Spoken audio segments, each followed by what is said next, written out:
once again for Uncle Matt's Bedtime Story.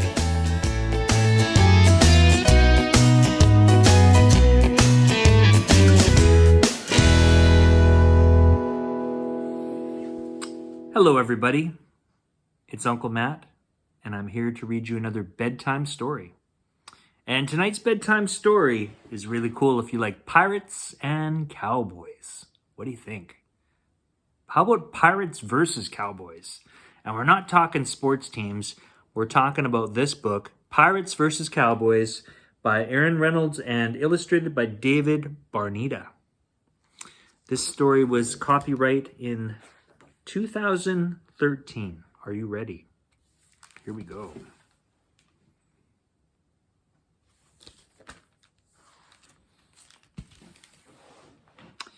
Burnt Beard and the Pirate.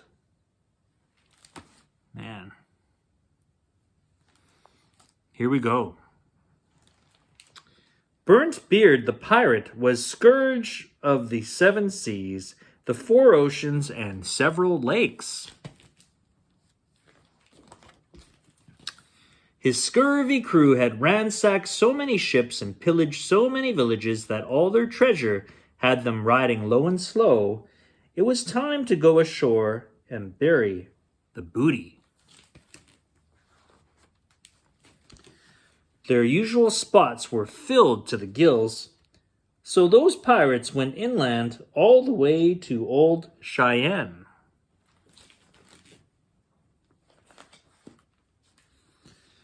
Black Bob McCraw was the terror of the Wild West. His gang of rip-roaring rustlers were nastier than weak old chili and twice as gassy, and when they weren't out causing mayhem on the open range, they made their roost in the town of Old Cheyenne.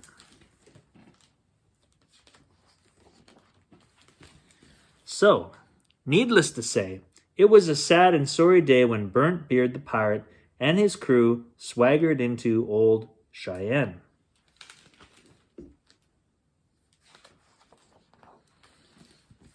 Black Bob McCraw noticed them right away, and that was the start of the pirate-cowboy showdown. "Look at those duds on those scallywags," Black Bob said to his posse, which is a nasty thing to say about anyone, even if they are pirates.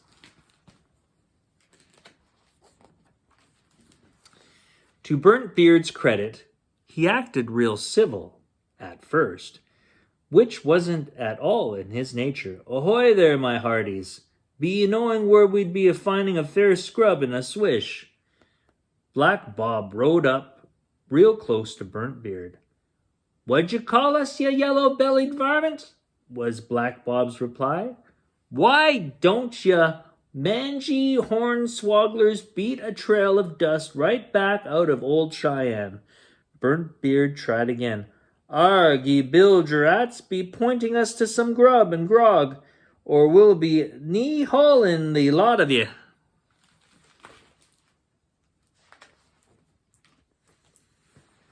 It didn't take them long to realize that none of them could understand one lick of what the others were saying. None of them cowboys spoke pirate, and none of them pirates spoke cowboy, and that's a recipe for trouble.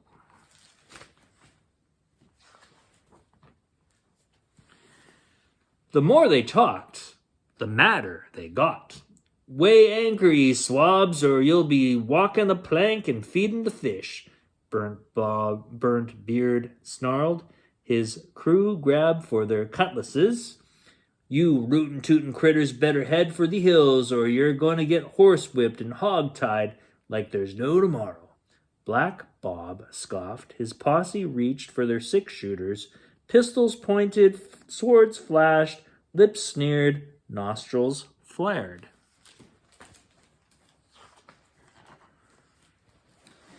Things were just about to get ugly, as pirates, cowboys, and simple misunderstandings can, when Peg-Leg High Noon rode into town. Peg-Leg High Noon was the world's only pirate cowboy. Interesting. Among the cowboys, he was right famous for his riding and roping. Among the pirates, he was legendary for his sailing and swashbuckling.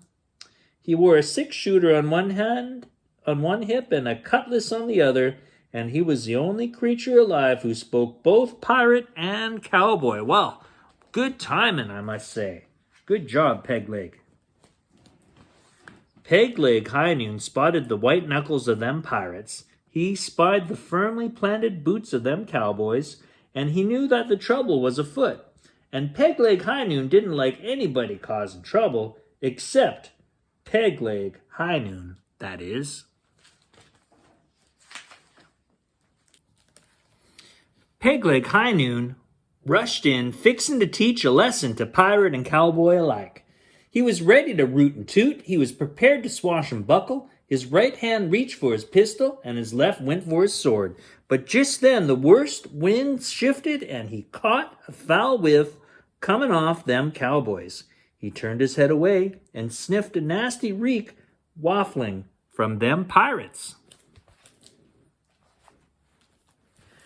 And forgetting the trouble that was afoot, thinking only of saving his own sense of smell, he grabbed his nose and turned to Black Bob McCraw. "You and your posse smell worse than a polecat in an outhouse," he screeched in perfect cowboy. Then he rounded on Burnt Beard. "You and your crew smell worse than 3-day-old sun-baked shark bait," he bellowed in fluent pirate. "P.U., you guys stink," shouted Pegleg Highhorn, waving a hanky in front of his nose, and that was something they both could understand. On that afternoon in town of the Old Cheyenne, Pegleg High Noon did something that neither Black Bob McCraw nor Burnt Beard the pirate had been able to do. He found something that them pirates and them cowboys had in common. Yes, it was their stench, but it was a start. Burnt Beard looked uneasily at Black Bob. "We need a bath," he said, being sure to use real small words. Black Bob nodded. "So do we," he said.